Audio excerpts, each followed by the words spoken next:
Good morning, class 12th. Today we discussed about the next topic of the series current electricity, and this topic is potentiometer.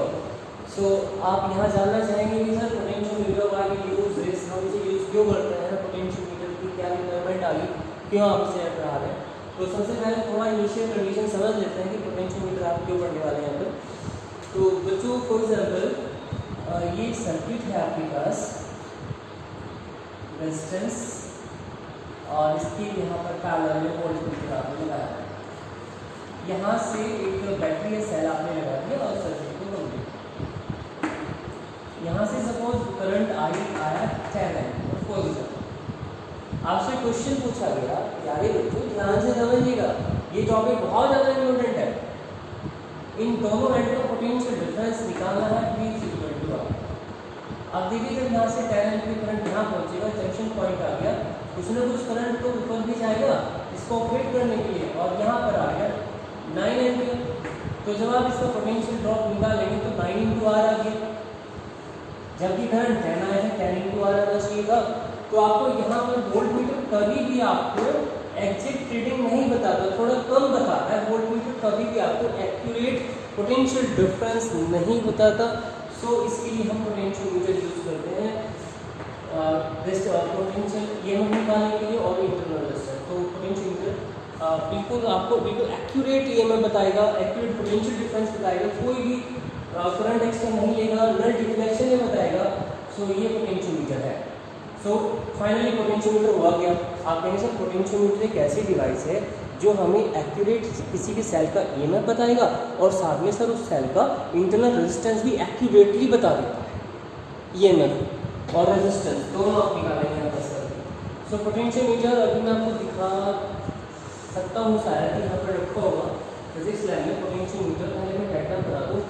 आप अपने physics lab में जब जाएंगे तो मैं आपको दिखाऊंगा कैसा प्लान सा होगा, लंबा सा बोर्ड, उस पर ये ऐसी टर्मिनल थी और ऐसे बहुत सारे वायर ऐसे लिखे हुए होंगे इस पर. इस टाइप से ये पोटेंशियोमीटर की डिवाइस है. अब यहाँ इसके नाम से ऊपर डेवलप किया है. तो पहले मैं आगे लाता हूँ, वेट करें. हम पोटेंशियोमीटर कहाँ रखा हुआ है लैब में देखते हैं. This is a potentiometer. देखिए बच्चों ये मिल गया मुझे पोटेंशियोमीटर. ये इसका टर्मिनल ए एंड बी, ये इसके वायर 1 2 3 4 5 6 वायर, ये पोटेंशियोमीटर है. दिख रहा है आपको? तो अच्छे से यहाँ पर मैं बताऊंगा कि आपको, और जब आप स्कूल में आएंगे तो उसका प्रैक्टिकल बात बताएंगे. ये पोटेंशियोमीटर देखो.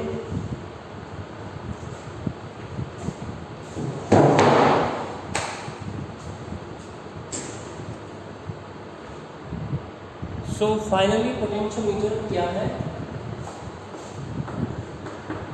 It is a device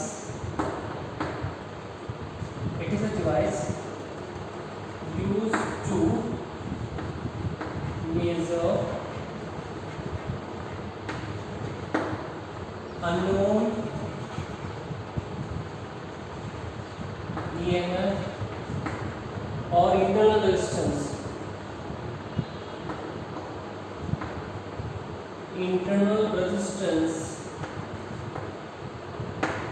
of the cell accurately. So ये आप स्टार्टिंग में बता सकते हैं. अब बच्चों हम चलते हैं इसके नेक्स्ट पॉइंट पर कि सर इसका प्रिंसिपल क्या होगा, किसका टेस्ट है. तो बच्चों बार बार इतना बड़ा डायग्राम बनाना तो डिफिकल्ट हो जाएगा. तो अब मैं इसका छोटा सा डायग्राम बना रहा हूँ जिसमें कंप्लीट वायर में लेकिन छोटा एक ही वायर ले लेंगे. So ये definition is a device which is used to measure the known EMF or internal resistance of the cell accurately. So it is a potentiometer. आप देखिए मैं इसका प्रिंसिपल करने जा रहा हूँ. पहले डायग्राम बना लेते हैं.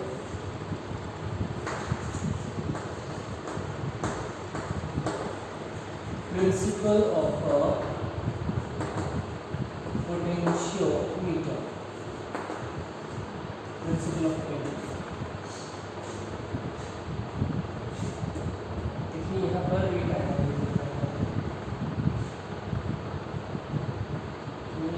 पॉइंट है, ये पूरा पोटेंशियोमीटर वायर है. ये वायर को हमें ले लीजिए पूरा वायर है.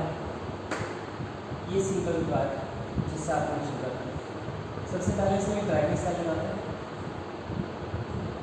ड्राइविंग सेल, इसके साथ एक एमीटर लगा लो, एक लगा लीजिएगा इसमें रियोस्टेट और एक 1 वे की, और फाइनली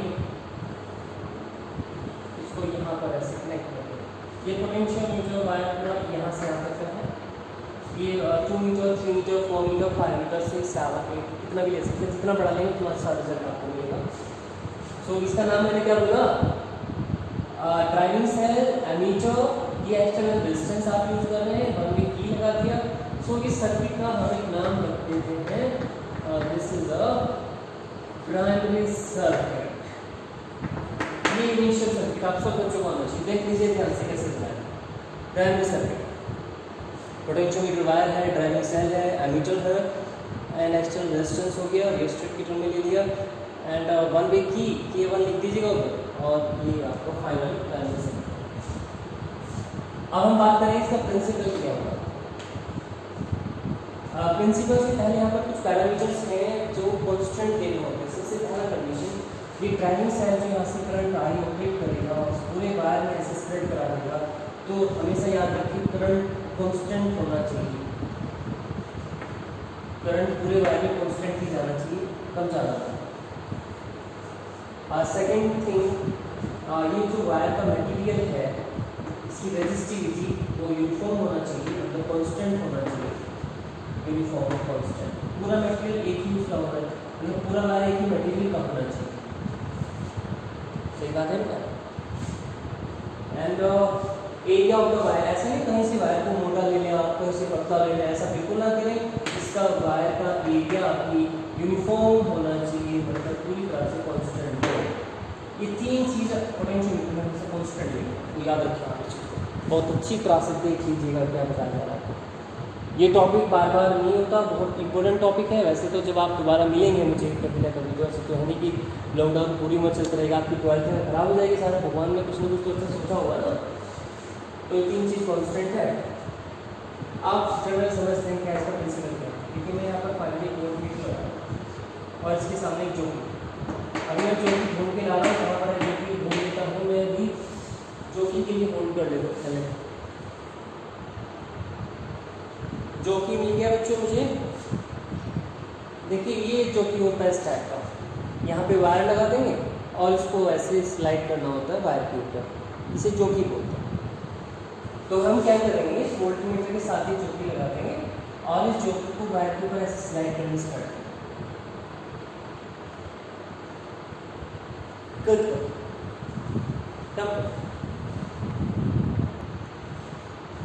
सो स्टूडेंट, आपने क्या किया, जो कि अभी बीच में ऐसे सर आ गए थे, इसमें डिस्टर्बेंस हो गया, तो मैंने आपको इसको वीडियो बंद कर दिया। तो जोकी को ऐसे आप सेलेक्ट करते हैं, इस वायर ए का रेजिस्टेंस ऑफ द वायर ए कुछ ना कुछ है, मानिए आर पूरे वायर का रेजिस्टेंस। अब देखिए थोड़ा सा सोचिए, जब जोकी यहाँ पर है तो इस वायर का रेजिस्टेंस यहाँ से आप R1 मान लिया और करंट यहाँ से आता है, तो I को R1 जो पोटेंशियल ड्रॉप होगा वो इसी वैल्यू यहाँ पर।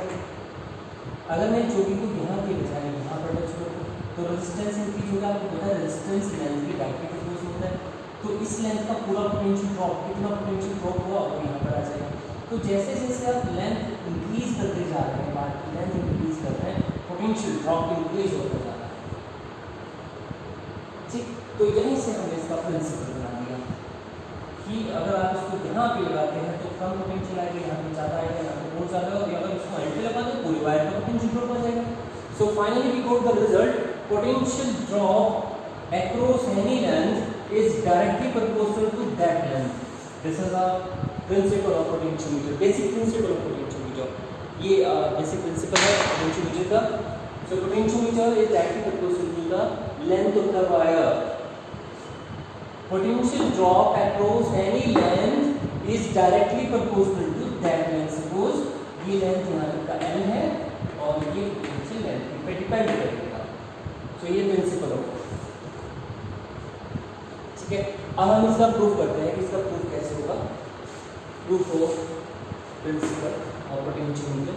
सपोज स्टूडेंट यहाँ पर आपने आई करंट दिया, potential drop across complete wire V is equal to I। So यहाँ पर V is equal to I, R की जगह क्या ले सकते हैं, rho L upon E। So ये हो गया I rho upon E multiply L। So I rho upon E, देखिए मैंने बताया था I रो एक कांस्टेंट लेने हैं, तो यहाँ पर हो जाएगा V is equal to KL। V is equal to KL, ये कांस्टेंट आ गया। ये जो K है इसको आप एक नाम देते हैं potential gradient. Potential gradient. So potential gradient is defined as the potential per unit length. Potential value ये बच्चों ये बात है पोटेंशियल ग्रेडियंट, और इसकी यूनिट क्या हो जाएगा, वोल्ट पर मीटर, लेकिन आप प्रैक्टिकल यूनिट सो गया वोल्ट पर सेंटीमीटर यूज करेंगे आप।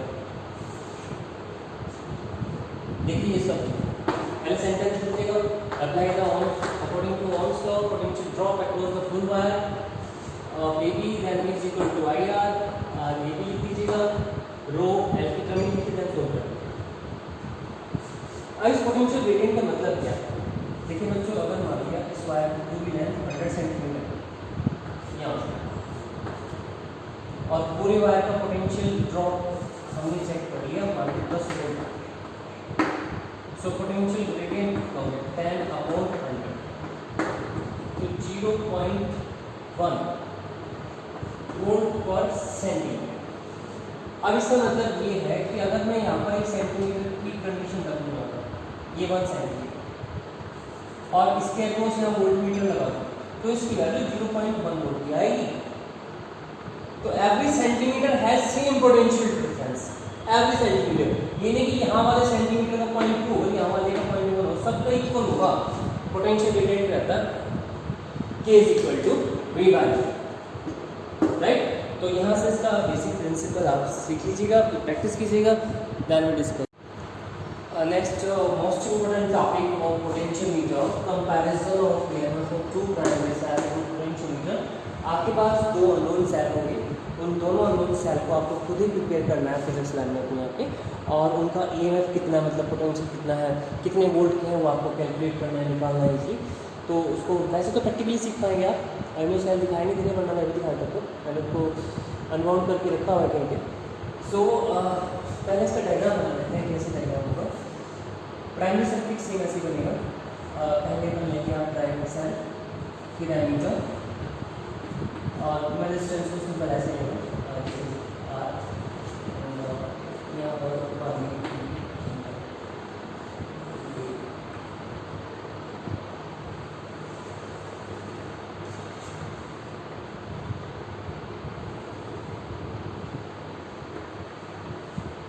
ये हो गया आपका प्राइमरी सेल।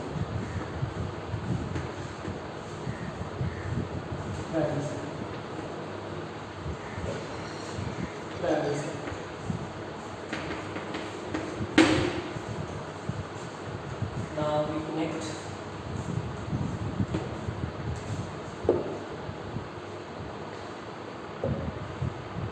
अच्छा,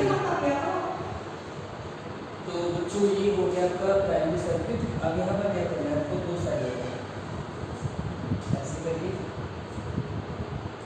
एक साइड यहाँ पे लगाइएगा, एक साइड यहाँ पे लगा के इसका EMF साइन मार लीजिएगा, इसका EMF साइन। यहाँ पर 2V लगाना है, 2V,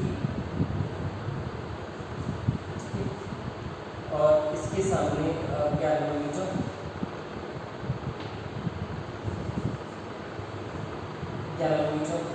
और आगे ये जो है सर्किट लगाया हमने, इसको आप नाम देते हैं सेकेंडरी सर्किट। सेकेंडरी सर्किट, देखिए ये दोनों सर्किट आपको बनाने आना चाहिए, ठीक है। अब इसमें पोटेंशियोमीटर का जो प्राइमरी प्रिंसिपल है वो भी यूज होगा और सेकेंडरी भी यूज होगा। अगर मैं एक मिनट के लिए होल्ड करूँ,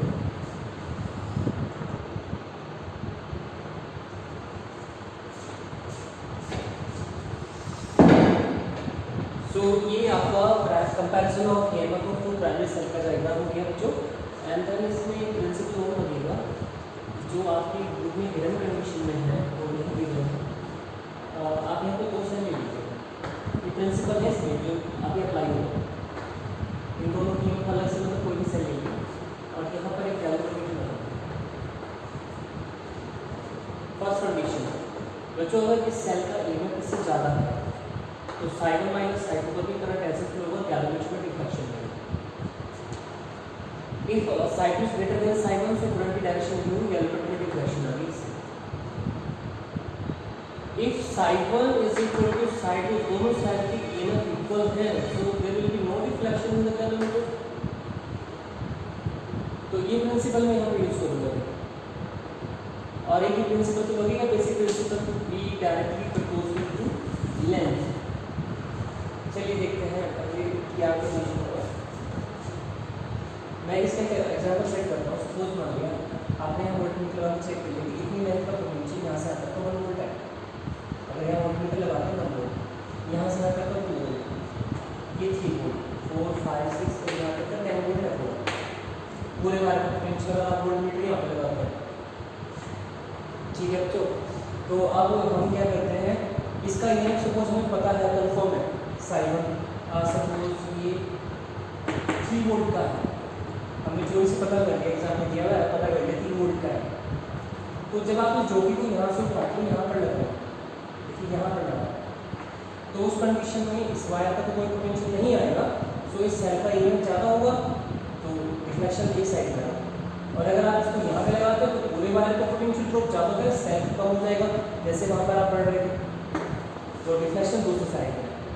तो आपने क्या किया जो इस जोगी को, जो आपके पास जोगी था, इसको पहले यहाँ पे बांधा हुआ है, इसको यहाँ 1 पॉइंट पे टच किया, तो 1 पॉइंट पे टच किया, इस लेंथ का पोटेंशियल कितना है 1 वोल्ट, ये कितना है 3 वोल्ट। मान लीजिए ये 1 वोल्ट और ये 3 वोल्ट, तो ये ज़्यादा है ये कम है, तो करंट फ्लो होगा, डिफ्लेक्शन आएगा। अगर आप इसको यहाँ की बजाय यहाँ पर टच करते हैं तो इस पूरी लेंथ का पोटेंशियल 2 वोल्ट है, इसका कितना है 3, अभी डिफरेंस है, डिफ्लेक्शन आएगा। आपने क्या किया, अभी जोगी को 3 पे टच करते हैं, यहाँ से यहाँ तक जो लेंथ है इसको नाम दे दिया आपने AJ1 L1 लेंथ। इस लेंथ पर जो पोटेंशियल ड्रॉप है वो 3 वोल्ट है, इसका है, तो जो दोनों का इक्वल हो गया तो इसमें कोई डिफ्लेक्शन नहीं आएगा, तो नल डिफ्लेक्शन हो गया, कैलकुलेटर में 0 डिफ्लेक्शन हो जाएगा। ठीक है, आप सोचो ध्यान से, इस लेंथ का पोटेंशियल ड्रॉप और इस सेल का ईएमएफ दोनों बैलेंस हो चुका, मतलब इस सेल का जो ईएमएफ है वो इस लेंथ के पोटेंशियल ड्रॉप से बैलेंस हो चुका। इस वेरी मच क्लियर जो क्लियर, तो यहाँ से इसको आप निकाल देंगे, आपके इस प्रिंसिपल को अप्लाई करेंगे। तो आप यहाँ पे एक सेंटेंस लिखेंगे, EMF of cell psi1 which is balanced through the potential drop across the length AJ1। दोबारा सुन लीजिएगा, EMF of cell psi1 which is balanced, किसके अकॉर्डिंग बैलेंस हो गया, इस लेंथ के पोटेंशियल ड्रॉप से, which is balanced through the potential drop across the length AJ1। तो आप लिखेंगे V1 is equal to या V is equal to KL1, potential gradient पता होगा, और ये किसके अकॉर्डिंग बैलेंस हो चुका है, किससे बैलेंस, इस साइड की EMF से बैलेंस हो चुका है। और EMF की डेफिनेशन तो पता होगा कि जब सेल से कोई करंट फ्लो हो रहा हो, यहाँ पे करंट डिफ्लेक्शन आ गया तो इसका EMF हो गया, so we can write psi1 is equal to KL1। हमने पहले सेल का यूज किया था, हो गया ये की को यहाँ पर क्लोज किया, सेकंड सेल यूज नहीं हो रहा, फर्स्ट सेल चल रहा है, तो इक्वेशन नंबर फर्स्ट, ऐसे ही आप सेकंड इसको उठा के सेकंड को यूज करेंगे, इसकी की को यूज कर देंगे, अब इसको भी ऐसे बैलेंस करेंगे। और सपोज ये लेंथ L2 आपने यहाँ पर कि L2 लेंथ का पोटेंशियल ड्रॉप AJ2 का पोटेंशियल ड्रॉप इस सेल की EMF से बैलेंस हो गया। सो यहाँ पे आप क्या लिखेंगे, psi2 is equal to KL2 और दोनों को डिवाइड कर लीजिएगा, psi1 upon psi2 is equal to L1 upon L2, ये है रिलेशन। इसकी जब आप न्यूमेरिकल करेंगे तो पहले तो रिलेशन आप अच्छे से प्रैक्टिस करें, इसको लिखें, डायग्राम को बना के देखें कि कैसे डायग्राम करना है आपको ये। तो जब आप इसको न्यूमेरिकल करेंगे तो उसकी सबसे पहला स्टेप आपको करंट निकालने की कोशिश करें सर्किट का। करंट में हमेशा ये वाला EMF आएगा, upon total resistance R plus इस वायर का रेजिस्टेंस, मैं इसका पोटेंशियल दिखाएगा E। सेकेंड थिंग में आप कोशिश करेंगे, फर्स्ट सेकंड स्टेप में पोटेंशियल ग्रेडियंट निकालना चाहते हैं आप, K = V by I, potential gradient निकालें। पोटेंशियल ग्रेडियंट कई तरीके से निकल सकता है, यहाँ पे I × R भी आ सकता है, बाकी जो आपसे पूछेगा उसको आप लोग करते चलते हैं और वो चीज़ें हो जाएंगी। सो बच्चों कुछ केस स्टडी कर लेते हैं इसके, जो हमारे कल में डायरेक्ट आप उनको अप्लाई करेंगे तो आपको काफ़ी हेल्प मिलेगा। फटाफट पहले circuit banana.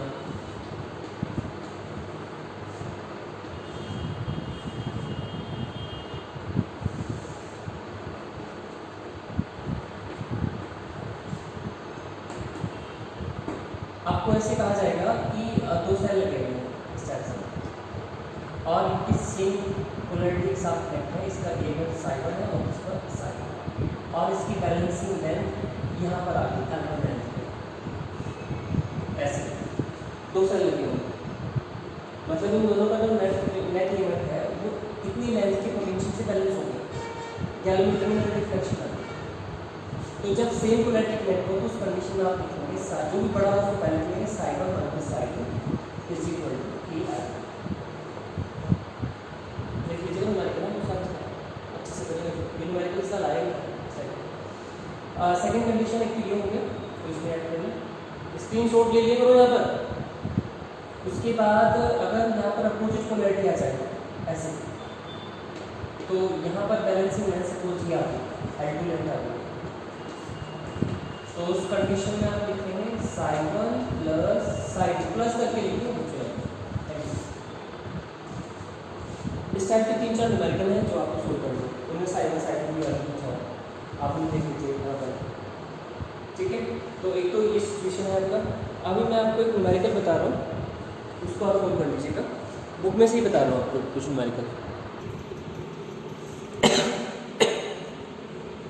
Example 163 on page 399।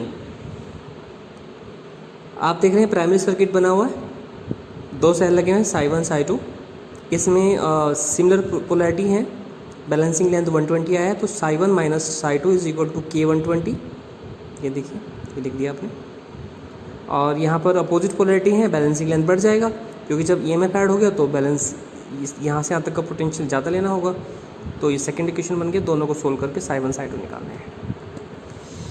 Example number 164, ये भी सेम ऐसा सही है, देखिए अपोजिट और सिमिलर पोलैरिटी करके लिखा होगा, इसको पूरे को सोल्व करें।